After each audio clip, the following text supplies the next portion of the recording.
Hi అండి, అందరికీ నమస్కారం. నేను మీ వేణుగోపాల్ రెడ్డి ఫ్రమ్ జోష్ ఇన్నోవేషన్స్ ప్రైవేట్ లిమిటెడ్, జోష్ institute of foreign languages, 89 career guidance సంయుక్తంగా మీకు అవసరమైనటువంటి అనేక వీడియోస్ నేను రూపొందిస్తూ ఉన్నాను.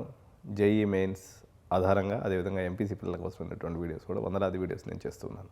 ఇందులో భాగంగా ఈరోజు 22వ తారీఖు జనవరి 2026 సంవత్సరం సెకండ్ షిఫ్ట్ ఏదైతే ఉందో విద్యార్థుల పాలిట కాలరాత్రి అని చెప్పేసి విద్యార్థులందరూ చెప్తున్నటువంటి పరిస్థితి. నిన్న మార్నింగ్ షిఫ్ట్ మ్యాథ్స్ కష్టంగా వచ్చింది, కాకపోతే ఫిజిక్స్ కెమిస్ట్రీ ఆదుకున్నాయి. ఆఫ్టర్నూన్ షిఫ్ట్ తీసుకున్నప్పుడు మ్యాథ్స్ టఫ్గానే వచ్చింది, కెమిస్ట్రీ కొంచెం ట్రిక్కీగా, ఫిజిక్స్ ఈజీగా వచ్చింది. మార్నింగ్ షిఫ్ట్లో ఫిజిక్స్ కొంచెం ఇబ్బంది పెట్టింది, మ్యాథమెటిక్స్ ఈజీగా వచ్చింది, కెమిస్ట్రీ మోడరేట్గా వచ్చింది. ఓవరాల్గా మార్నింగ్ షిఫ్ట్ అంతా కూడా మోడరేట్ అనమాట. ఇది టఫ్ షిఫ్ట్ కింద తీసుకోవచ్చు. It is no more a moderate shift.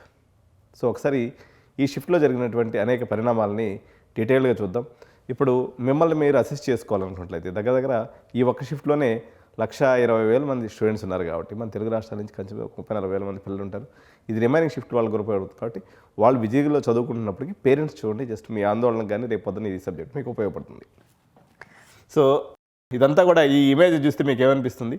So ఒక పెద్ద గాలి, వాన, తుఫాను, మెరుపులు, తర్వాత పిడుగులు, చూసినారా ఈ ఇమేజ్ ఎట్లా ఉందో? The calm before the Storm ended. ఏదైతే ఈ యొక్క తుఫాన్ ఉందో అది ముగిసిపోయింది. ఆ తుఫాన్ పేరే జేఈ మెయిన్స్ 2026 జనవరి 22 షిఫ్ట్ 2. ఈ తుఫాన్ పేరు అనమాట అది. సో దీని యొక్క స్టేటస్ ఏంటి ఈరోజు అంటే nightmare shift confirm. So morning shift ఎలా ఉందని అయితే అట్మాస్ఫియర్ చాలా కామ్గా ఉండింది. క్వశ్చన్ స్టైల్స్ అన్నీ కూడా డైరెక్ట్గా ఎన్సీఆర్టీ బుక్స్ నుంచి వచ్చాయి. డిఫికల్టీ వచ్చేసి మోడరేట్ లేదా మేనేజబుల్గా ఉండింది. వేరే షిఫ్ట్ 2కి వచ్చేసరికి అట్మాస్ఫియర్ అంతా కూడా బ్రూటల్ అట్మాస్ఫియర్, అంటే చాలా భయంకరమైనటువంటి ఒక వాతావరణం ఉండే. క్వశ్చనింగ్ స్టైల్ వచ్చేసి అడ్వాన్స్డ్ లైట్ లెవెల్లో ఉండింది.